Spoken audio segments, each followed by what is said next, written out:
Tonight, you're going to put your child to bed in a room of their own, a crib with soft sheets, a baby monitor glowing on the nightstand, the door closed, the house quiet. You won't think twice about it. But for 99.9% of human history, a baby sleeping alone in a room would have been dead by morning. No crib, no monitor, no pediatrician to call. Just the dark, the cold, and everything out there that could smell a newborn from a quarter-mile away. For over 300,000 years, every single one of your ancestors faced the same problem. Human babies are the most helpless creatures on the planet, and keeping one alive was the hardest thing our species ever had to do. How they did it changes everything we think we know about parenting, about family, and about what your body was actually set up for. Let's start with the problem, because the problem is you. A newborn horse stands up and walks within hours of birth. A newborn chimpanzee grips its mother's fur and holds on from the first minute. A newborn human can't even hold up its own head. It can't walk for a year. It can't feed itself for years. It can't survive a single night without someone else keeping it alive. Of all the primates on Earth, human babies are born the most unfinished. And the reason is your brain. The human brain is so large that if it grew to the same proportion as a chimpanzee's before birth, it would never fit through the birth canal. So evolution made a trade. Human babies are born with brains roughly 25% of their adult size. A chimpanzee is born at about 40%. That means 75% of your brain development happens after birth, while you are completely defenseless. This is not a design flaw.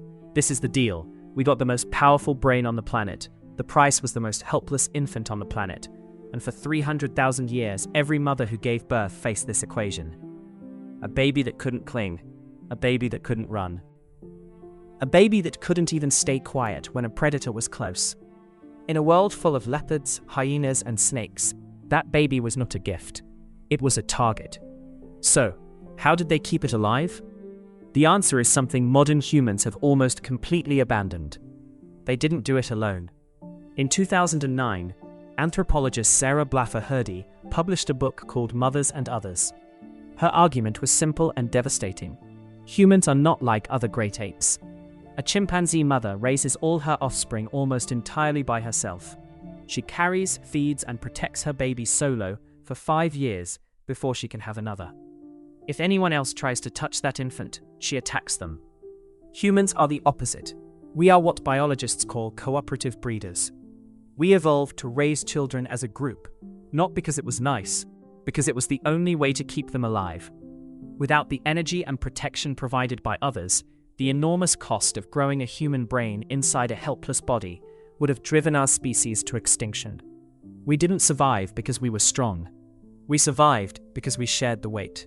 And the data on this is staggering. Among the Efe foragers of the Ituri forest in the Congo, researchers found that a baby is held by an average of 14 different people in a single 8-hour period. 14. The infant is transferred from one pair of arms to another, roughly 8 times every hour. The mother holds the baby about 40% of the time. The other 60%, the child is in someone else's arms entirely. Aunts, older siblings, grandmothers, neighbors, women who aren't even related to the child. Some of them breastfeed the baby themselves. Among the Aka of Central Africa, anthropologist Barry Hewlett found that fathers are within arm's reach of their infants more than 47% of the day. These are not modern fathers performing a parenting trend. These are men living the way humans lived for hundreds of thousands of years. The baby was never alone. The baby was never on the ground. The baby was never not touching somebody. And there was a reason for that. A baby on the ground was a dead baby. When early humans became bipedal millions of years ago, they lost the body hair that primate infants used to cling to their mothers. A chimpanzee baby grips its mother's fur from the moment it's born and hangs on.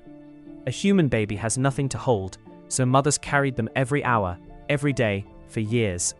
They fashioned slings out of animal hides and plant fibers. A 10,000-year-old burial site in Italy revealed an infant named Mive, buried with what archaeologists believe was a decorated baby carrier. But the carrying wasn't just transportation, it was survival technology. When a human infant is picked up and held against a body, its heart rate drops, its breathing stabilizes. It stops crying. Scientists call this the transport response. It is an ancient biological program wired directly into the nervous system. In the wild, A crying baby attracts predators. A baby that goes silent the moment it is carried is a baby that stays alive. Your infant still does this right now. When you pick up a screaming newborn and hold it to your chest and it suddenly calms, that is not comfort. That is a 300,000-year-old predator evasion reflex still running inside your child's body. The baby believes it is being carried to safety, so it goes quiet so it doesn't get you both killed. But carrying alone wasn't enough. You also had to feed them. And what ancient humans fed their babies would make most modern parents flinch. Mothers breastfed for a minimum of 2 to 3 years. In many hunter-gatherer groups, 4 years or longer. This was not a lifestyle choice. This was the only option. There was no formula, there were no bottles, there was no clean water safe enough for an infant to drink. Breast milk was the only sterile, nutritionally complete food a baby could receive, and it carried antibodies that fought infections in a world with zero medicine. Breastfeeding also did something else. It suppressed ovulation. A mother nursing around the clock would not get pregnant again for years. This was nature's birth control. Because if you had 2 helpless infants at the same time in the Paleolithic, the odds of losing both went through the roof. And when the baby started needing more than milk, there was no baby food, no mashed fruit in a jar, no soft cereal from a box. What there was premastication. The mother or the grandmother, or whoever was holding the baby, chewed a piece of meat or a tough root until it was soft and partly broken down by their saliva. Then they pushed it from their own mouth directly into the baby's mouth, lip to lip. Saliva carrying digestive enzymes and immune cells straight into the child. Some anthropologists now believe this is the evolutionary origin of human kissing. Not romance, not affection. A mother feeding her child the only way she could. And then there were the grandmothers. This is the part of the story that nobody expects. Most animals die shortly after they stop being able to reproduce. There is no evolutionary reason to keep a body running once it can no longer pass on genes. But human women live for decades after menopause. Why? In 1997, anthropologist Kristen Hawkes at the University of Utah published a study on the Hadza people of Tanzania, one of the last hunter-gatherer groups on Earth. She found that postmenopausal women were among the hardest working and most productive foragers in the entire group. They spent hours in the heat, digging tough tubers from hard ground. They collected foods that young children could never get on their own. And they fed their grandchildren. This meant that mothers could have another baby sooner because grandmother was already feeding the last one. Hawkes called this the grandmother hypothesis. The reason human women outlive their fertility is because grandmothers who helped raise grandchildren passed on more of their genes.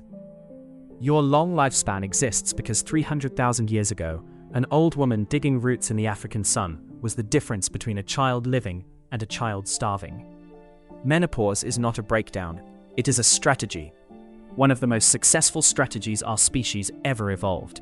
And here's the part that should unsettle every modern parent reading this. For 300,000 years, no humans had raised a child alone. Never. It was always a group, always a network of hands, always someone to pass the baby to when you couldn't hold your eyes open anymore. The average mother in a hunter-gatherer band had somewhere between 5 and 15 people actively helping her raise each child every single day. Today, in most industrialized countries, that number is 2, often 1. You are sitting in an apartment at 3:00 a.m. with a screaming infant, and nobody is coming.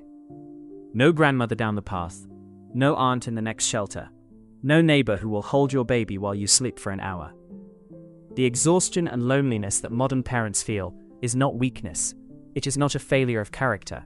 It is the result of trying to do alone what your body was never once in 300,000 years of evolution designed to do alone. For the entire history of our species, the question was never whether one person could raise a child. The answer to that was always no. The question was whether enough people cared about that child to keep it alive. And for 300,000 years, enough people always did. Because that's the only reason any of us are here. That's all for today. Anyway, please donate or subscribe to fund the next video.